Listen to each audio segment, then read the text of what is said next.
నిన్ను తల్లి గర్భంలోంచి నువ్వు మామూలుగా రాలేదు. తల్లి గర్భంలో ఉండగానే దేవునికి ఒక గొప్ప ప్రణాళిక ఉంది. నిన్ను నీ దేవుడు ప్రవక్తగా నియమించున్నాడు, నిన్ను ప్రత్యేకపరుచుకున్నాడు దేవుడు. అది నీ వాగ్దానం. నిశ్చయంగా నీ ద్వారా జనములను దేవుడు కట్టబోతున్నాడు. మీ కొరకు వేల మంది ప్రజలు గుంపులుగా ఉన్నారు. నువ్వు వల వేస్తే చాలు వాళ్ళందరినీ చేతి చెక్కబడిపోతున్నారు. రాత్రంతా కష్టపడ్డాడు పేతురు, యోహాను, యాకోబులు, కానీ ఒక్క చేపైనా పడలేదు, ఒక్క విశ్వాసి దొరకలేదు, ఒక్క ఆత్మ కూడా దొరకలేదు. నిరాశ నిస్సృత ఉంటే యేసు ఆ పడవెక్కాడు.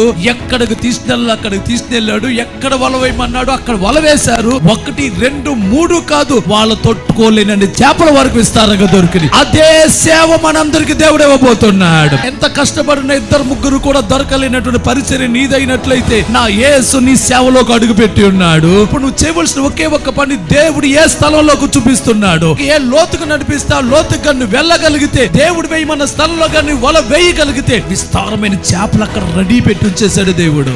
చేపలు ఉన్న స్థలంలో కాకుండా ఆ సముద్రంలో ఎక్కడ వల వేయాలో తెలియక రాత్రంతా కష్టపడ్డావు. వేయవలసిన స్థలంలో కానీ వల వేసావా, చేపలని నీవే.